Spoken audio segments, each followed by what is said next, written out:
Want to take you back, friends, to when you were in college and or high school? Say you graduated somewhere like 25 or a few more years than that, maybe 27, 28 years ago. Do you remember who was in your class? I mean, not everybody, but most of them. Do you remember if one of those people became very famous, do you think that you would recognize them? Well, we have with us today a fellow who was in the same major at Columbia with Barack Hussein Obama. But he doesn't remember him. He doesn't know any of his friends who do either. What's going on here? Next on News Talk, AM 1480 WLEA, the Newsmaker Show with Kevin Doran. Wayne Allen Root is our guest today, and Wayne is a graduate of Columbia, class of 83. He was a poli-sci major, and there probably were a lot, but he never ran into Barack Obama, nor did any of his friends. No one can recall the guy. Now, it seems to me that somebody would remember the guy. I'm not suggesting he didn't go there, but there's something kind of funny there.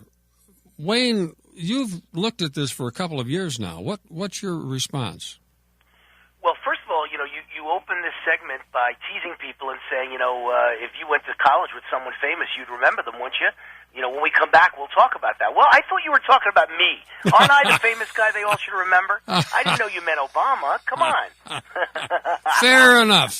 I am kind of famous, but I'm not quite as famous as my classmate Barack Obama. No. But I'll tell you what conclusion I drew, Kevin. Here's the deal. Well, there's a couple of conclusions I've drawn. One of them is that Obama has not changed in the slightest. I say that because you mentioned just a few moments ago that probably a lot of the classmates were political science majors, but that's not true. First of all, the whole class of 1983 was 700 kids. Might have been like 705. So that's not a lot of kids. Second of all, political science majors I've always estimated 150, maybe tops 200, and I may be estimating high. Maybe it's only 125. I thought I knew every single kid. Remember, I went there 4 years. You're going to the same political science and history classes with the same kids for 4 years. I thought I knew every kid in the whole poli-sci department. I was pre-law. I thought I knew every pre-law. And I never met Obama, never saw Obama, never heard of Obama, don't know another classmate of mine who ever saw Obama, heard Obama, or met Obama. Even at the 30th reunion last year, I cornered the most famous professor in Columbia history, Henry Graff, head of the history department, and the presidential historian of any Ivy League school. He knows more about presidents than any guy alive. He never met Obama, never heard of Obama, never saw Obama, and is very worried that he was never in any of his classes, can't figure out how that's possible. So I'll tell you what I figured out from all this, Kevin. It's not that I deduced he didn't go there. I've never said that. I've always said there's something wrong with Obama's story. It's rancid. Well, there's something wrong with his presidency. It's rancid. And so that stink, kind of is connected from one to the other. In college, I believe he was there and he never went to class. Spent all his time smoking pot and going to Communist Party meetings. And sure enough, all these years later, as president, he never goes to class either. He hasn't attended national security meetings about Russia's invasion of Ukraine or Crimea. He hasn't attended his own economic jobs council meetings. The guy doesn't attend anything. All he does is play golf, take vacations, and go to Democratic fundraisers. I think it's the same personality, Kevin. I think he thought he was too good to go to class like everybody else at Columbia, too smart, too arrogant. He didn't think there was anything he could learn because he knew it all. And I think all these years later, 30 years later, I think he still is too arrogant and thinks he knows everything and doesn't think he has to bother with the same things as little people, like actually doing the work of the president. Okay, you make some good, interesting points that we can follow up on, but let's go back to Columbia. You say it could be 125 up to max of 200 guys, poli-sci majors, all in there for 4 years, all taking probably the same profs. Nobody you know, including this very famous historian, ever met the guy or even heard of the guy. Well, then how did he graduate? There's something fishy there, too, isn't there? Well, let me tell you, I'm gonna defend Obama for a minute here. Let me tell you why I think he did go there. I don't think he's purely a Manchurian candidate, although the fact that he was never in class is a very strange thing. And the fact that nobody remembers him, he wasn't friends with really anybody, that's strange too. But let me defend him a little bit. First of all, it's possible to go to an Ivy League school and graduate, with a gentleman's C, which basically means, you didn't fail, you never showed up in class, but you took all the finals and you got like a D on all the finals. That's like a gentleman's C in Ivy League school. They think, once you get in, you're one of the masters of the universe and nobody's ever failed. It's literally impossible to flunk out of an Ivy League school. So you can never go to class, merely show up and do the final, and the final might be 100 kids in a classroom. I wouldn't notice if he slipped in the back, took the final, and left. So that's possible, number one. And number two, I do think he went there because there were a couple of students who were not my friends or buddies. I told you, no one I knew ever saw him, ever met him, ever heard of him. But a couple of students have gone out of their way to call me up or email me and tell me, listen, I didn't know you in college, but I went there, and I'm telling you, I knew Obama at Columbia. Let me tell you how I knew him. I saw him twice in a bar on Amsterdam Avenue where all the Columbia students hang out. He was smoking cigarettes and blowing smoke rings in the air. Now, can you imagine? That sounds exactly right, Kevin. That's our president. He hung out in the bar. He didn't go to class. He was probably smoking pot all the time and smoking cigarettes and blowing smoke rings in the air, dreaming of one day taking over America and destroying capitalism. That's our man. I'm telling you, he was there. He just never bothered to go to class. I had never heard of something called a gentleman's C. They actually had that in the Ivy League schools, and they had it back in the 80s? Yeah, my buddy went to Stanford, which is very similar. It's not technically Ivy League, but it's, Stanford is like Harvard of the West. It's certainly right up there. And when he got into Stanford, he told me that they called all the freshmen into one room, one auditorium, and the dean said to him, well, look to your right, look to your left. Probably 2 out of 3 you don't belong here, but once you're in, you're in. You're all the luckiest people on earth. You got in. Whatever way, whatever reason, however you managed to do it, you are one of the few people in this world who got into Stanford University, and so now there's no way to get kicked out. So now just relax and enjoy your 4 years and soak up as much knowledge as you can, because you don't have to stress it, because you're never going to get kicked out. And that's kind of the same attitude. I never heard that exact speech, but that was the attitude of Columbia University. Once you're in, you're in. Nothing will ever flunk you out of an Ivy League school, because you're so smart that you got in out of thousands of people. A tiny percentage get accepted. Once you're in, you're part of the club. It's a boys' club. Go there, boys' club. I had heard that about Harvard. Not that I was at Harvard. I walked across the campus once. But let me tell you, I had heard that about Harvard. Once you got in, you were golden, baby. And the same. You're not golden to get A's, but you're golden that you're in. You're not going to get. By the way, my daughter goes to Harvard. She's graduating this May. I'm going to Boston for the graduation, and she's going to be at the top of her class. She's going to be one of the top 10 students of her class at Harvard University. She doesn't know yet whether she's number 1, number 5, or number 10, but she'll be, summa cum laude and top of her class and all that. She's a brilliant girl. My daughter goes to every class. She studies, she works, she takes after her dad. Barack Obama never did that, and it's pretty obvious. As president, all he wants to do is play golf, go to Hawaii, hang out around the world where he gets adulation from crowds who act like he's the American Idol. He doesn't want to work. He just wants to be a celebrity. There's something that most people, even after all the publicity, not by the mainstream media, but all the publicity given to it, various media outlets, most people do not realize you cannot, I repeat, cannot find out what his grades were at any level of his collegiate career. That's very unusual, isn't it? Well, I have an explanation for that, too. It's not unusual. If you want to seal your records, they're automatically sealed. Let's start with the fact. Everyone's college records are sealed because there are privacy laws in the education world, and you can't get someone's record without their permission. The reason it's rare that you ever hear you can't get at someone's record when they're running for major office is because the media is on the side of Democrats. No Republican could ever get away with saying my records are sealed and I'm not showing them to you. But they've never said one word about the fact that Obama won't unseal them. So it's natural to be sealed. There's privacy laws and you can't get at them unless the guy is willing to release them. Why isn't Obama willing to release them? The media should have been all over him from day one. Now, my guess has always been if they released them, listen, he wouldn't care about his grades, Kevin. I don't care what grades I got 30 years ago. I'm a successful self-made millionaire in the business world and a former Libertarian vice presidential nominee. Do you think it matters whether I got B's or C's or straight A pluses at Columbia? No one's ever asked me. They just say, wow, you went to Columbia. No one has ever asked me, what were your grades at Columbia? So to think that Obama's worried about grades 30 years later is the dumbest thing I've ever heard. It's not about grades. There's something very damaging in his records, why he has kept them sealed and why he refuses to ever let them go. And I believe it's because they'll say he was a foreign student. And that's not because I'm a birther. I don't believe he was born in Kenya. I believe he was born right in the good old USA in Hawaii. But I believe he was raised in Indonesia. That's a fact.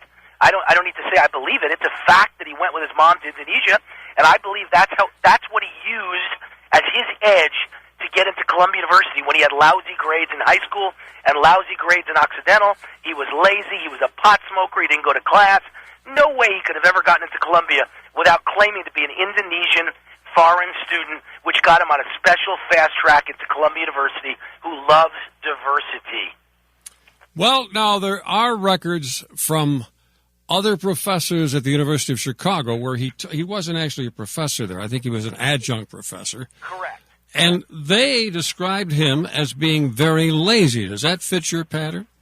Yeah, well, a guy who doesn't go to class and who blows smoke rings in the bar in Amsterdam across from the college is generally has a bit of a lazy attitude, I would say. You know what's funny? I was never in that bar in my life. I don't drink, by the way. I've never drank. Not that you're a bad person because you drink, but I've always been a hardworking guy who doesn't drink, doesn't smoke, never smoked pot. Barack Obama's the polar opposite of me. You know, he was the guy who wanted to smoke pot, drink, blow smoke rings in the air, and chug beer all day long. He wasn't interested in studying. He thought he was smarter than the rest of us. He didn't need to study. And you know what? If he graduated Columbia without ever going to a class, you know, I guess that does make him pretty smart. It also makes him sneaky. It also makes him kind of a liar and a dishonest fraud of a guy. And I think the same guy who probably committed fraud to get into Columbia by claiming he was a foreign student from Indonesia, that fraudulent guy is the same guy today that you can now explain, why did he ever say if you like your insurance you can keep it when he knew it was a lie? Because he does, the ends justify the means. He does whatever he has to get what he wants. He believes that in life that's okay. I think everything at Columbia, Kevin, explains everything about Obama today. I really do. We're going to take a break. Lazy, arrogant, wants his own way all the time, willing to lie, misrepresent, and commit fraud. Same kid then as same president now. We're going to take a break, Wayne Root. When we get back, I want to pursue something you said very early on in this interview. You said his goal was to grow up, become president, and destroy capitalism. Now, that is a very serious charge. And we'll come back with your evidence for that right after this.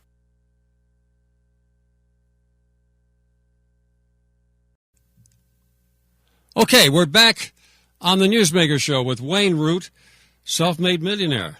I wish I wish I were a millionaire. Not all the time, just certain days. And Wayne graduated from Columbia in 1983. He was a poli-sci major, pre-law. Did you become a lawyer, by the way? I did not. I just made the determination after hanging around future lawyers for 4 years that I couldn't stomach being a lawyer because I'm a guy who wants to go out and create jobs and make money. Yeah. And all lawyers want to do is kill jobs and destroy the people who make money. So I couldn't follow through with it. I knew I'd be unhappy the rest of my life. Well, anyway, he's a classmate of Barack Hussein Obama. And you said in the very beginning that his goal has been to destroy capitalism. Well, how is he doing, and what evidence do you have for that? What evidence do I have? I don't think anybody should ask me that question. Just look around.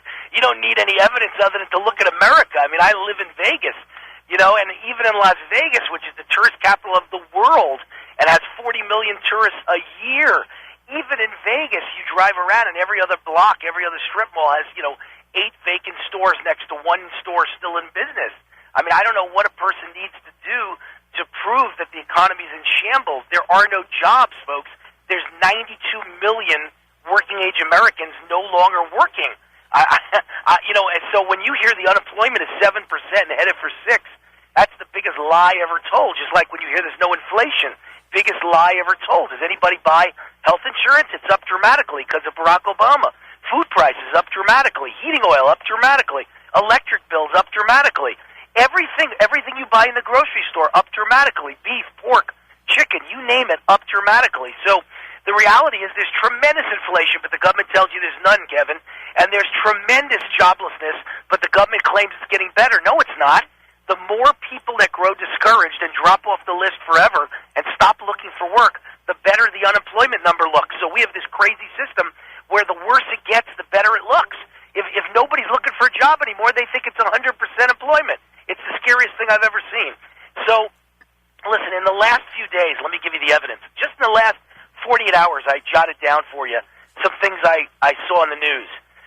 One man in Las Vegas, where I live, who's on the front page of the Vegas paper yesterday, signed up for Obamacare in November, paid for it, made November, December, and January payments, had a heart attack in January, had triple bypass surgery, and now there's not a single insurance company in America that claims he ever joined them through the Obamacare exchange. So even though he paid his check every single month since November, and even though it said, congratulations, you now have insurance, you're covered, he's got a $407,000 bill, and no one is going to pay it. And he's going to have to go bankrupt, and his life is ruined. That's Obamacare, folks. That's my evidence that this guy's out to hurt the country. How about the pastor on the East Coast of the United States? I think it was Virginia. I don't have the story in front of me. But he's a pastor, a Christian pastor, went for a jog, got hit by a car, has a medical bill similar to the $407,000 guy. He had health insurance fully covered until Obamacare took effect. They dropped him. He tried to find new insurance. It was taking a lot of time. He hadn't found it yet, Kevin, by the time he got hit by the car. So he can't even hope there's a miracle and someone will claim he's covered. He's not covered. Obamacare ruined his life. And these stories go on all the time. And so now it comes out, let's get away from no coverage. Let's head to the price of health care. Obamacare was supposed to save us, according to Barack Obama. The price of health insurance is up more since Obamacare took effect, 59%, than in the 8 years before Obamacare combined. So in 8 years before this monstrosity destroyed our health care system, all 8 years combined didn't go up 56%. That's the real number, excuse me. Now Obamacare has risen health care premiums 56% on average. You know, the numbers are just unbelievable what this guy has done to our country. And now, maybe the worst thing I could tell you of all is a big shot from the health insurance industry was in the news just yesterday saying, you ain't seen nothing yet. We're going to be doubling rates in the next year, most of it during 14, but a lot of it in 15 after the election, some of it before the November election. But almost everyone in America is getting a dramatically higher bill in addition to where it already is 56% higher. Hey, folks, is America in shambles? Was I right? I predicted this all in my book, The Ultimate Obama Survival Guide. The book's still available. Go get a copy. You know, for like $20, not only to tell you how to survive Obama and how to make money on every dumb move the guy makes or every socialist purposeful move he makes, but it makes all the right predictions. Go read them. You'll say, wow, this guy Wayne Root reads a crystal ball, and that's how you know my advice on how to survive Obama is good advice. Go back and read the book. It's a year old. Everything I said would happen has happened, and then go back 4 years and buy my book before that, Kevin, and that was The Conscience of a Libertarian, written the month after Obama was elected in 2008, and read everything I predicted he'd do to America, including health care and Obamacare, and including saving General Motors and Chrysler by grabbing taxpayer money and losing $20 billion while he wiped out the pension holders who were private sector but saved the union pension holders. I predicted all of it. Well, now let me ask you another chance. Well, give you another chance to predict. I, at one time, thought there is no question they're going to throw all the Democrats out so they can do something about this in 2014. I don't believe that anymore. I honestly believe that... No, I disagree with you. You're being too negative. No. Has the Republican Party done anything to deserve to win a landslide? It's the more important question. No, absolutely not. No. But what they've done is they're like the football team that plays prevent defense. They're trying to just not make a single mistake or get in the news for any reason and let the news just be Obamacare and all these nightmare stories. And I disagree with the strategy. I don't like it, but I do agree it's working. All anyone is thinking about is Obamacare. Republicans didn't give them a chance to say those terrible, nasty Republicans shut down government, starved little children, decided to not pay unemployment benefits. I personally would not extend unemployment benefits, but if they do, I understand their thinking. It's don't make any waves, just let the election be about Obamacare. How do I know it really is working? I'll tell you why. Number one, David Jolly, the congressional winner in Florida. Yeah. A lot of people don't know the circumstances of him winning. I know a lot of people who think, what's the big deal? Florida's a conservative state. No. His district was won by Obama in 2008, was won by Obama in 2012. The person he was running against, Alex Sink, ran for governor and lost in 2010. But guess what? She's a perfect Democratic candidate. They loved her. They handpicked her. She won that district while running for governor, and yet the voters repudiated her this time running for Congress for a Tea Party candidate who the GOP establishment didn't even support. David Jolly was actually stabbed in the back and badmouthed by the GOP establishment, and running in a district that supported Obama twice and Alex Sink in the past. He beat Alex Sink in a giant upset, and she outspent him 4-1. Hey, folks, this is a huge sign of what's coming in November. And then if you missed this news, Kevin, just a couple days ago there was, I guess, a special election in Pennsylvania. And the guy who won wasn't just a Tea Partier. He was a write-in candidate who beat the Republican on the ballot and the Democrat on the ballot for a state Senate seat in Pennsylvania. If that isn't amazing, I don't know what to tell you about what's going to happen in November. A write-in candidate beat a Republican and a Democrat by 2-1. And he was a Tea Partier who said he would rule by basically Tea Party principles. And the people wrote his name in. I think it's wonderful news. Well, Wayne, a lot of people listening to you right now certainly hope you're right. Our time is gone, but it's always fun talking to you. Again, tell us those two books. Yeah, the website is rootforamerica.com, ROOT, foramerica.com, because that's my name and that's what I do. I root for America. And the book is The Ultimate Obama Survival Guide. You can find it at Amazon or any fine bookstore. You can find out more about it at my website, Root for America. But it's The Ultimate Obama Survival Guide. And if you want to go back and check my predictions from 5 years ago, then look at The Conscience of a Libertarian, also available at Amazon. Check out what I said in 2009, actually late 2008, January of 2009. Check out what I said about Barack Obama, what I predicted he would do as president. And when you're done with that book, your mouth will be open. Thank you, Wayne Allen Root. It's always fun talking with you. All the best, pal. Thanks, Kev. Be good. All right. Bye-bye. Wayne Allen Root, who ran for vice president in 2008 as a libertarian. A libertarian. But he's continued to make a lot. I heard him the other night on, what's that show we have from midnight to 6? The Bohannon Show.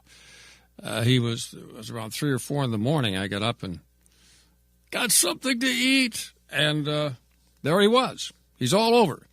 And he's very interesting. I hope you enjoyed today's show. I'm sorry that this has to come down to a Democrat-Republican thing. It's not. It is not a Democrat-Republican thing. Republicans, in many ways, well, just as bad because they don't want to rock the boat. But I don't think they want to make it a socialist state either.